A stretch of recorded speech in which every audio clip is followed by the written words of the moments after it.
વાલા ભાઈઓ અને બહેનો, આપ સર્વને પ્રભુ ઈસુના જીવંત અને પવિત્ર ત્રિએક નામમાં આ લોગોસ બાઇબલ સ્ટડીમાં હું આવકાર કરું છું અને પ્રેમી સલામ પાઠવું છું.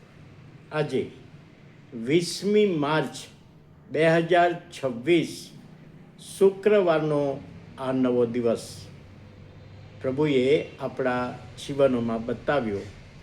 પ્રભુનો આભાર માનીએ છીએ.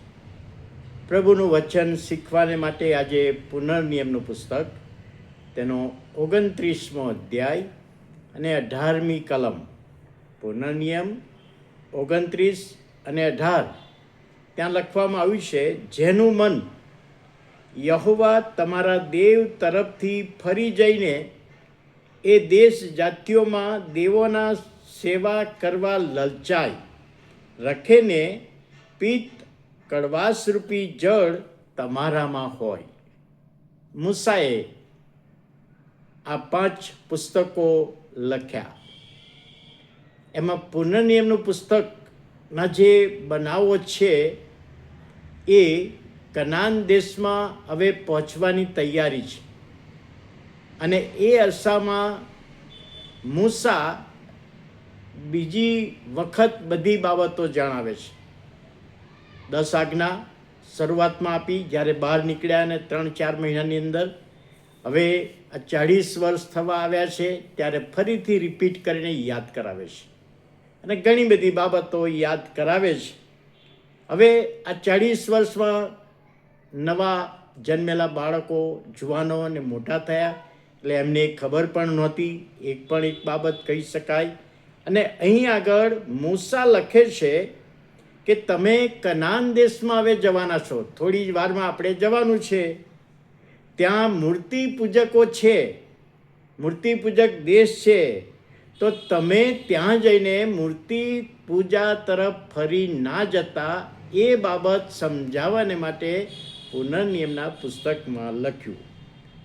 અને આજના વચનમાં આપણે જોઈએ છીએ, પિત્ત કડવાશરૂપી જળ, એ શબ્દો મૂસાએ વાપર્યા.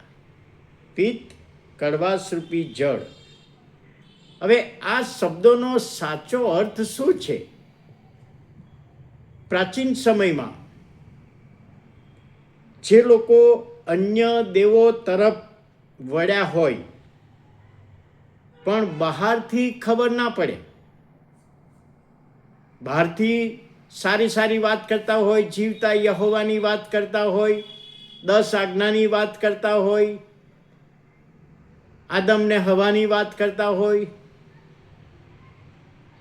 પણ અંદર ખાને તો મૂર્તિ પૂજા તરફ વળી ગયા છે એ ખબર પડતી નથી. એવું તે વખતે હતું. ઉપરથી જીવતા દેવની વાતો કરે અને અંદર ખાને મૂર્તિ પૂજા કરે. ડબલ પ્રકારનું જીવન. અને એવી વ્યક્તિને માટે જો શબ્દો વાપરવામાં આવે તો પિત્ત કડવાશરૂપી જળ, એ શબ્દો એ વખતે એવા લોકો માટે વાપરતા હતા કે જે લોકો જીવતા ઈશ્વરની વાતો કરે, જીવતા ઈશ્વરમાં હું માનું છું એમ કહે, જીવતા ઈશ્વરને હું પ્રેમ કરું છું એમ કહે, પણ અંદર ખાને તો મૂર્તિઓને પ્રેમ કરે, અન્ય દેવ દેવીઓને પ્રેમ કરે. ત્યારે આ શબ્દ પિત્ત કડવાશરૂપી જળ, એ શબ્દ વાપરવામાં આવતો હતો. અને પ્રાચીન સંસ્કૃતિ પ્રમાણે કાયદાકીય બાબતમાં પણ એમાં સમાયેલી હતી. કાયદો પણ એને અનુમોદન આપતો હતો. અને બીજી બાબત કે પ્રાચીન સમયમાં જે મૂર્તિ પૂજાને ઝેરી રોગ સાથે સરખાવવામાં આવતો હતો. ઝેરી રોગ કે એકને થયો છે તો એની અસર બીજા વ્યક્તિને થાય, એની અસર ત્રીજા વ્યક્તિને થાય. અને એ રીતે મૂર્તિ પૂજાને માટે ઝેરી રોગ તરીકે પિત્ત કડવાશરૂપી જળ, એ શબ્દો વાપરીને કહેવામાં આવતું હતું.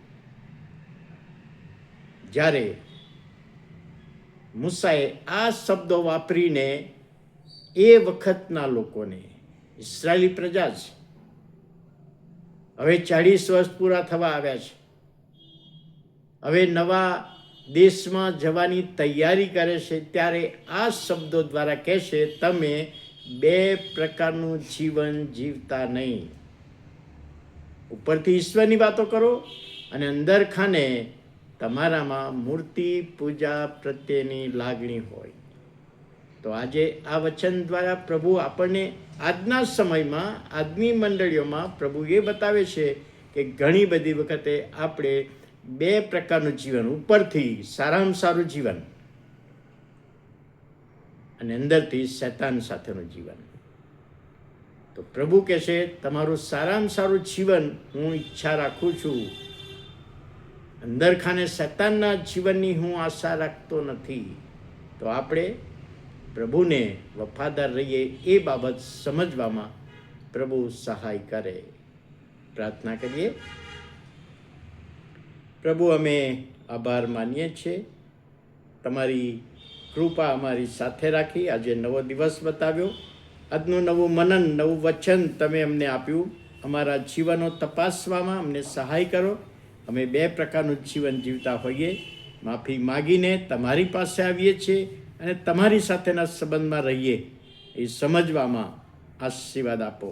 ઈસુ પ્રભુના પવિત્ર નામમાં સાંભળો, માન્ય કરો. આમેન.